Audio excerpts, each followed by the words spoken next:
Նախ եւ առաջ ես կուզեմ ուղղակի փոխլրացնեմ Բագրատի շատ լավ վերլուծությունը, որովհետեւ այսպիսի վերլուծություն շատ քիչ է լինում եւ ես կուզեի, որ այդ մտածողությունը տարածված լիներ մեր հանրային քաղաքական դաշտում, որովհետեւ այդ մտածողությունն է, որ կարողանում է թույլ տալ ձևավորել իսկապես լուրջ այլընտրանքներ։ Ես ուղղակի ուզում եմ փոխլրացնեմ Բագրատին, հետեւյալ ձեռքերտուն արդեն անցնենք մենսին, հա։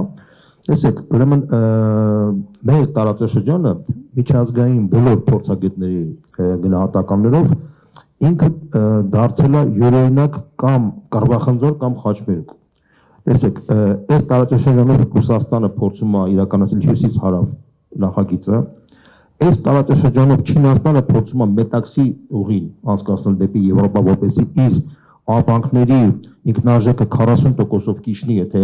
այս համակարգը ինքը աշխատացնի։ Իդեպ ավելացնեմ, որ անցյալ տարի Չինաստանը $1 տրիլիոն պրոֆիցիտ է ունեցել, եւ եթե նախկինում Չինաստանի պրոֆիցիտները, այսինքն եկամուտը ինքը հիմնականում դնում էր ամերիկյան պատերտոմսերի մեջ, հիմա ինքը հիմնականում գնել է ոսկի եւ հայտարարել է, որ լայնածավալ ներդրումներ արել է Մետաքսի ճանապարհի վրա կանգնած եղած պետությունների մեջ, որտեղ նաեւ կա Հայաստանը, Վրաստանը, Ադրբեջանը։ Դուք գիտեք, որ անցյալ տարի ինքը Ադրբեջանի հետ ռազմավարական հայեցակարգ կնքեց, նախանցյալ տարի Վրաստանի հետ 23 թվականին եւ ֆորմալ իմաստով անցյալ տարվա սեպտեմբերին նաեւ Հայաստանի հետ կնքեց, բայց դա ֆորմալ բնույթ կրեց, որովհետեւ Ադրբեջանի եւ Վրաստանի հետ իրանք ունեն շատ լուրջ ծրագրեր, Հայաստանի հետ գրեթե ոչ մի ծրագիր գոյություն չունի։ Մեզ այդ հարցերի պատասխանը կասեմ թե ինչու։ Տեսեք, ուրեմն եւ վերջապես երրորդ ծրագիրը կա, բացի ռուսական եւ չինականից, կա երրորդ ծրագիրը, դա ամերիկյան ծրագիրն է, որը իր մեջ ներառում է երկու կոմպոնենտ։ Առաջինը մաքսիմալ խանգարել Չինաստանի Մետաքսի ճանապարհի աշխատանքին եւ փորձել նոր ճանապարհ ձևավորել կենտրոնական Ասիայից թանկարժեք, այսպես ասած, հումքի տեղահանման համար։ Իրանք հայտարարում են, որ այդ կենտրոնական Ասիայի թանկարժեք հումքի տեղահանումը դեպի Միացյալ Նահանգներ կենտրոնական եւ ռազմավարական բնույթ կարող է ունենալ եւ իրենք հայտարարում են, որ կենտրոնական Ասիան, որ գտնվում է Ռուսաստանի եւ Չինաստանի ազդեցության տակ, իրենք փորձում են, այսպես ասած, իրենք նույնպես մեծ դեր կատարել։ Իդեպ հենց դրա պատճառով անցյալ տարվա դեկտեմբերին 5 կենտրոնական Ասիայի երկրների նախագահներին Տրամպը հրավիրեց Վաշինգտոն եւ մեծ sense շքեղությամբ համաձայնագրեր կնքեցին։ Հիմա տեսեք, Բագրատը ճիշտ հարցադրում է անում, որ հայկական շահ գոյություն չունի այստեղ, բայց ինչու գոյություն չունի։ Հարցի շատ կարևոր է, որ մենք դա էլ հասկանանք։ Տեսեք, Ադրբեջանը ուղղակի փայլուն արտաքին քաղաքականություն է վարում, որովհետեւ մի կողմից ինքը զարգացնում է հյուսիս-հարավ ռուսական նախագիծը, Ռուսաստանից Իրանով դեպի Իրան։ Երկրորդ նախագիծը ինքը իրականացնում է չինական մոդելը, ինքը չինական նախագիծը աշխատացնում է Ադրբեջան, Վրաստան այդ ուղիով։ Այսինքն չինական նախագիծն է աշխատացնում եւ վերջապես երրորդ նախագիծը ինքը փորձում է աշխատացնել Զանգեզուրի միջանցքով, այսինքն այն տրիպ կոչեցյալը, որ ինքը պետք է իրականացնի։ Այսինքն Ադրբեջանը այսպեսի մի բազմավեկտորային մոդել է վերցրել արտաքին քաղաքականության, որտեղ 3 խոշոր երկրների համար ինքը դարձել է համադրման լուրջ մակարդակի գործընկեր եւ դրա համար եւ Չինաստանը եւ Ռուսաստանը եւ Միացյալ Նահանգները ձգտում են իդեմս Ադրբեջանի տեսնել ռազմավարական գործընկեր տարածաշրջանում։ Վրաստանը նույնպես փորձում է դերը կատարել, թեև Վրաստանը ունի դժվարություն, որտեղ ի տարբերություն Ադրբեջանի Վրաստանը չունի դիվանագիտական հարաբերություններ Ռուսաստանի հետ, քաղաքական հարաբերություններ չունի, բայց այնուամենայնիվ ինքը փորձում է դա կոմպենսացնել հյուսիս-հարավ աշխատացնել, թեև ինքը ունի կոմպլեքսներ, ասենք օրինակ աբխազական ներգրավությունը չի կարողանում աշխատացնել։ Եվ ինքը փորձում է համադրել չինական եւ ամերիկյան, այսպես ասած, ուղիները, բայց ամերիկացիներն ասում են, որ ոչ, դու պետք է ընտրություն կատարես, կամ մերը կամ չինականը, որի համար են մինչև հիմա, թեև վարչակազմը փոխվել է Միացյալ Նահանգներում, բայց այսօրվա Սաակաշվիլի, Իվանիշվիլի վարչակազմի հետ ամերիկացիները չեն շտապում նոր համաձայնագիր կնքել։ Այսինքն ըստ էության Վրաստանը փորձում է ձգտել դառնալ Ադրբեջանի պես դեր ունենալ, բայց դեռ չի ստացվում, բայց ինքը հույս ունի, որ կհասնի դրան։ Ինչ վերաբերում է Հայաստանին, ապա տեսեք, ես ձեզ ձևակերպեմ, Հայաստանը նույնպես ունի հնարավորություն Ադրբեջանի պես դառնալ տարածաշրջանային խաչմերուկ, այսինքն հյուսիս-հարավը աշխատացնի եւ միաժամանակ աշխատացնի միջանցքի մոդելը, որտեղ կարող են համատեղվել եւ չինական ուղին եւ ամերիկյան ուղին, հա, բայց ինչն է հետաքրքիր, հաշվառելով այն հանգամանքը, որ Հայաստանից արտաքին քաղաքականությունը դա ներքին քաղաքականության տրամաբանական շարունակությունն է, համաձայն եք սրա հետ, ահա, քանի որ դա այդպես է, ապա Հայաստանի եւ Ադրբեջանի եւ Վրաստանի ղեկավարների միջեւ կա մեծ տարբերություն, բանն այն է, որ Վրաստանի եւ Ադրբեջանի ղեկավարները շատ ամուր են զգում իրենց երկրներում, տարբեր բաներով, նու իհարկե մեծ ճնշում կար Վրաստանի վրա, բայց այնուամենայնիվ այդ ճնշումը չկարողացավ կյանքի կոչել, ընդորում եթե վրացիները գնային կոմպրոմիսի, կարող էին շատ մեծ բաներ շահել, բայց իրենց երկիրը կարող էր դրանից կորցնել։ Ասենք Իվանիշվիլին, գիտեք, Ամերիկայի դեսպանը 2022 թվականին ֆանտաստիկ բաներ էր, անձնական եկամուտային բաներ էր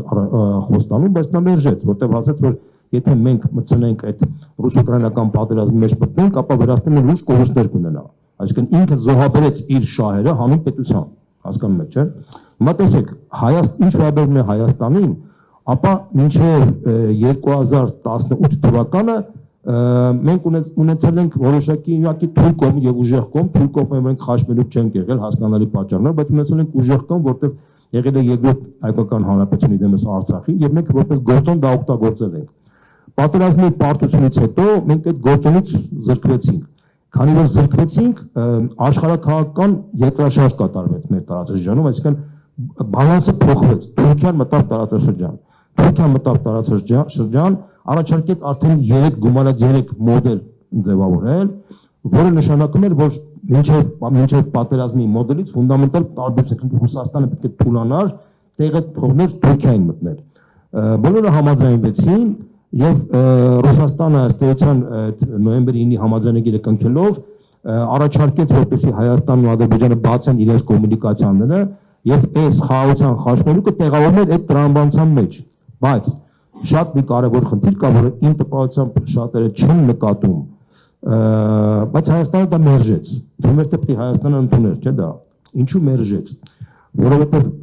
ցանկացած երկրի ներքին արտաքին քաղաքն իր ներքին քաղաքականության տրամաբանական շարունակությունն է։ Այսինքն իշխանությունը որպեսզի համաձայնվի այս կամ այն մոդելի, ինքը պետք է հասկանա իր շահի համար, որպես իշխանություն, ինչքանով է դա շահավետ։ Հիմա այսօրվա Հայաստանի իշխանությունը ունի էքզիստենցիալ վախ Ռուսաստանից։ Ուղղակի էքզիստենցիալ, իրենք գիշերը քնում են, առավոտը զարթնում են եւ գիշերը վատ երազներ են տեսնում, թե ինչպես են ռուսները իրենց պատժելու։ Այսինքն ինչի այդպես ստացվել։ Ես ուզում եմ, որ մեր ժողովուրդը հասկանա, որովհետեւ 2022 թվականին երբ սկսվեց ռուս-ուկրաինական պատերազմը, արևմտյան, քանի որ մեծ հակամարտություններ, արևմտյան շրջանակները Փաշինյանին առաջարկեցին ընտրություն կատարել, կամ մենք, կամ Ռուսաստանը։ Բայց քանի որ կար չլուծված Արցախյան խնդիր եւ ռուսական բանակը գտնվում էր Արցախում, իրենք ձևակերպեցին, որ դու պետք է ընտրություն կատարես, կամ պետք է ամեն ինչ անես, որպեսզի այդ բանակը չմնի այնտեղ, նշանակում է Արցախը պետք է զոհաբերես, կամ դու պետք է անցնես Ռուսաստանի կողմը, որի հերանեկարը քո համար միայն տխուր է լինելու, որտեղ ռուսները քեզ չեն վստահում, ի վերջո մի հատ պահ գալու է, դու կկորցնես մեր վստահությունը եւ ընդդիմությունը կգա իշխանության եւ քեզ կպատժի։ Եվ քանի որ այդպիսի երկընտրանքի առաջ կանգնեց Փաշինյանը, ինքը որոշում կայացրեց,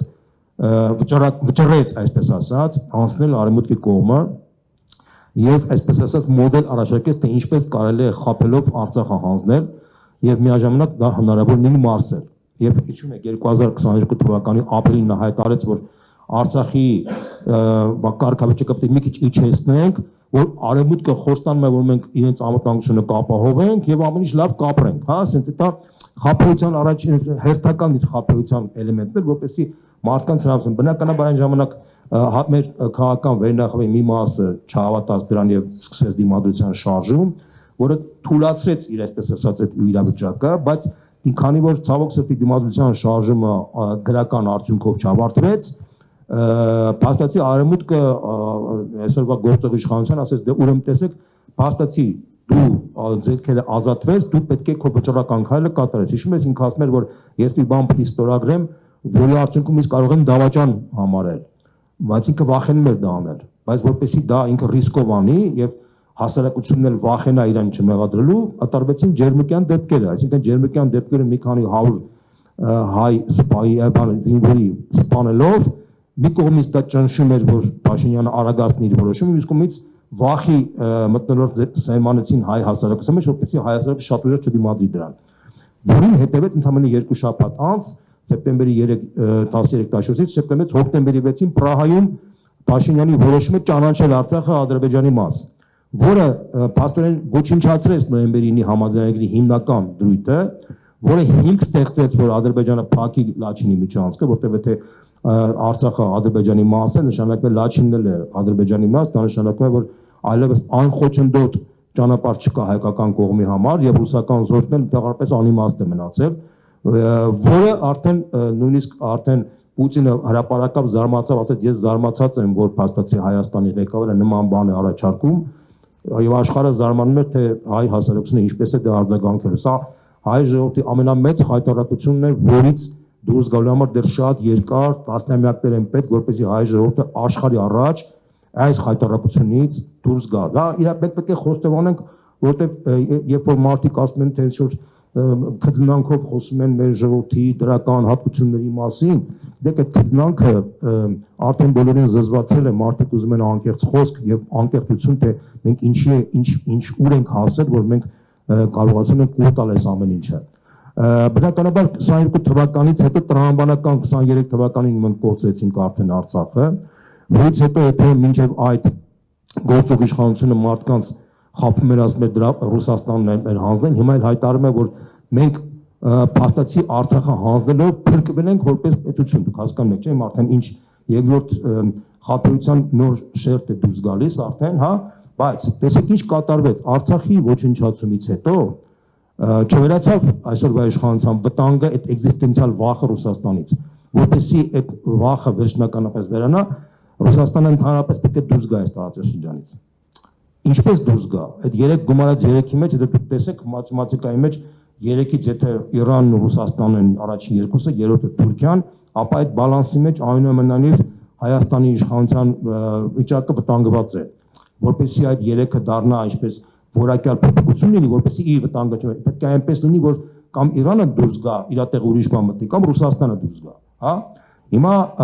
այդ 3 գումարած 3 ֆորմատներ չի աշխատում, դա էլ է փլված։ Եվ ինչ արեց գործող իշխանությունը, որպեսզի Ռուսաստանի դերը ֆունդամենտալ թուլացնի, բնականաբար ինքը չի կարող հրապարակավ հայտարարի, որ եկեք Թուրքիա, եկեք Հայաստան, որպեսզի ես իմ իշխանությունից ավելի պինդ զգամ, որտեղ Թուրքիայի ստանդարտների տեսակետից ես ոչ թե դավաճան եմ, այլ նույնիսկ հերոս, հա, sense ձևակերպենք։ Հրապարակավ քանի որ դա չի կարող ասել, թեև այն հրապարակային ձևակերպումները Մասի Սարի հետ կապված, իր Էրդողանի հետ գրքի հետ նկարվել է, բան այդ ամեն ինչը դա մեսիջներ են, որոնք դրանով պետք է հասարակության մեջ այսպես ասած փոփոխություններ կատարի մտածողության, բայց դեռ քանի որ դա չի հասել կամ եկեղեցու դեմ այդ հարվածները բան եւ այլն, ինքը փաստացի ինչ արեց, ինքը որոշեց Զանգեզուրի միջանցքը ուղղակի նվեր տալ Միացյալ Նահանգներին, որպեսզի այդ նվերի դիմաց Միացյալ Նահանգները արդեն որպես համաշխարհային գերտերություն աջակցի իրեն իշխանության, մտածելով, որ եթե Միացյալ Նահանգները իրեն աջակցեն, կողքից Թուրքիան ու Ադրբեջանն որ լինեն, բալանսը կլինի օգուտ իրեն եւ ինքը հերթությամբ կարող վերարտադրվի հունիսի 7-ին, այսինքն իր համար թիվ 1 խնդիրը եւ միակ խնդիրը իր իշխանության վերարտադրությունն է, իր համար իրենց օրակարգի մեջ Հայաստանի Հանրապետություն շահ, Հայաստանի ժողովուրդ 3 միլիոն ժողովուրդ գոյություն չունի, սա միանշանակ է, սա ողբերգական վիճակ է, որովհետեւ նույնիսկ եմ կրկնում, այսպիսի վիճակ շատ քիչ ժողովուրդներն են լինում կամ շատ քիչ ժամանակում է երկիրը նման վիճակի մեջ հայտնվում, մենք հիմա ապրում ենք ճակատագրական եւ ողբերգական վիճակ, երբ որ ես երկրի ղեկավարը այդպիսի վիճակի մեջ է հայտնվել եւ պատանդի կարգավիճակով լինելով ինքը ամեն ինչ անում է ակամայից սեփական երկրի դեմ, հա, sense ձևակերպենք։ Հիմա դուք ասացիք, որ այդպիսի ձևակերպում կար, որ Տրամպը նվերեր Ադրբեջան, ես ուրիշ ձևակերպում կարամ տամ, որ ավելի մոտ է ճշմարտություն։ Հայաստանի կողմից նվերեր Միացյալ Նահանգներին, իսկ Միացյալ Նահանգները արդեն այդ նվերը փորձում են, այսպես ասած, Ադրբեջանի հետ առևտուր անելով որոշակի դիրքային բաներ ստանալ։ Հայաստանը ոչինչ չի ստանալու դրանից, 0։ Ընդ որում այդ Տրամպի ծրագրի մեջ երաշխիքի բանի անվտանգության 0 բաներ կան։ Վենսի այցը դա փաստացի շնորհակալությունն էր Հայաստանին, որ այդ նվերը ստացել է։ Դրա դիմաց ինքը ինչ-որ խոստումներ տվեց բազմա տարբեր մակարդակի, որը օդի մեջ խոստումներ են, ինչու են օդի մեջ խոստումներ, որտեղ ես հիմա արդեն գիտեմ եւ մենք ուսումնասիրում ենք, տեսնում ենք, որ ամերիկյան շրջանակներ նշում են, որ իրենք մի քանի դեռ այս տարածաշրջանում չկա վստահ երաշխիքային խաղաղություն, ոչ մեկ լուրջ ներդրումներ չի անի, ոչ մի ոլորտի մեջ, հա, այսինքն սա ուղղակի կլինի ճանապարհ, ընդհանրապես ճանապարհի լուրջ ներդրումներ պետք է չի անել, իսկ բայց քանի որ ինքը նվեր էր ստացել Հայաստանից, այդ նվերի դիմաց ինքը պետք է խոստումներ տար հասարակ, այդ խոստումներ տվեց։ Իր գլխավոր այցը դա Ադրբեջանն էր, որտեղ Ադրբեջանում ինքը ստորագրեց խարտիա, արդեն որպես երկիր, որ ունի սահման Ադրբեջանի հետ, փաստացի այդ Զանգեզուրի միջանցքը ինքը փաստացի արենդա տված Միացյալ Նահանգներին տարածք է, որը ինքը ստանում է սահման Ադրբեջանի հետ, հա, պարզ պետք է հասկանանք, որպես սահմանակից երկիր, ինքը արդեն ըստ էության Ադրբեջանը դիտարկում է իր գլխավոր ռազմավարական գործընկերը, որի միջոցով ինքը փորձելու է Ադրբեջանով մտնել կենտրոնական Ասիա եւ այնտեղից այն հումքը, որ կա ինքը, որ ըստ էության նպատակ ունի, այդպես տեղահանել դեպի Միացյալ Նահանգներ։ Դրա համար էլ ինքը անցյալ տարի դեկտեմբերին հանդիպել էր 5 կենտրոնական Ասիայի երկրների։ Վենսի այցի գլխավոր իմաստը դա էր։ Ադրբեջանում գլխավոր այցի նպատակը դա էր։ Հայաստանին ուղղակի Հայաստանին որպես այսպես ասած երկրորդային մակարդակի շնորհակալություն նվերի համար։ Այդ նվերը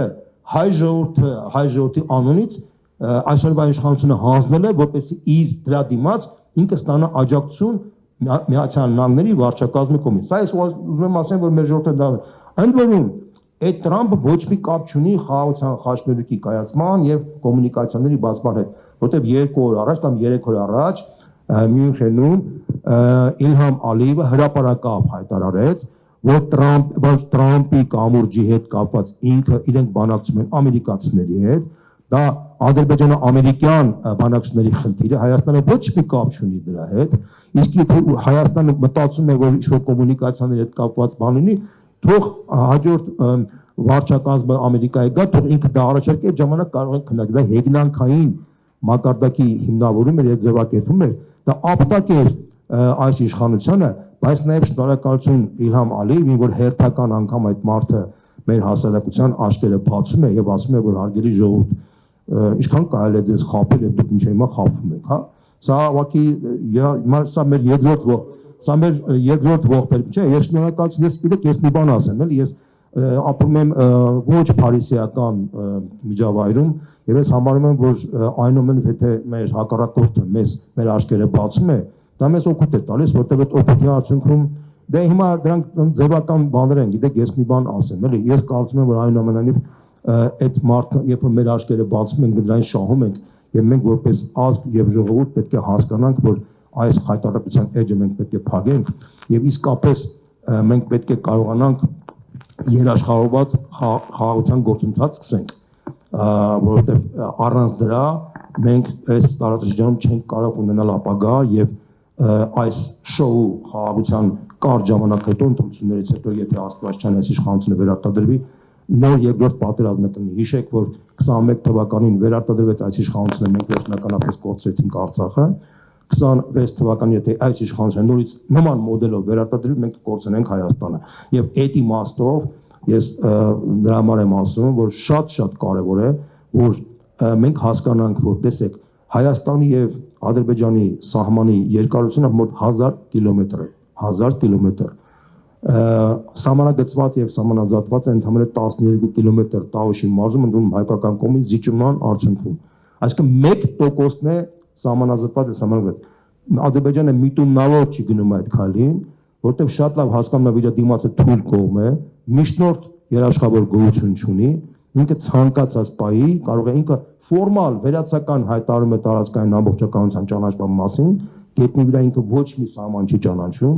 եւ ինքը սպասում է թե մի բարենպաստ պայման լինի, որ վերջնականապես խնդրի դուրս գտնեն։ Այն մարդիկ, այն խապկանքը, որ ինչ-որ մարդիկ կարող են հավատալ, որ սա բերելու է խաղաղության, դա կատարյալ խապկանք է, բայց իսկապես մեզ անհրաժեշտ է լուրջ մակարդակի խաղաղության գործընթաց, բայց այդ խաղաղության գործընթացը առանց երաշխավորի ինստիտուտի դա հնարավոր չի, որտեղ մենք թույլ կողմ ենք, մենք պետք է հասկանանք, որ Ադրբեջանը այսօր ուժեղ է, որտեղ ունի դաշնակից Թուրքիայի, իսկ Թուրքիան եւ Ադրբեջանը օբյեկտիվորեն, անկախ տանից թե ով կլինի Հայաստանը, իրանք ուժեղ կողմն են եւ առանց երաշխավորի ինստիտուտի մենք չենք կարող բալանսավորենք այս իրավիճակը եւ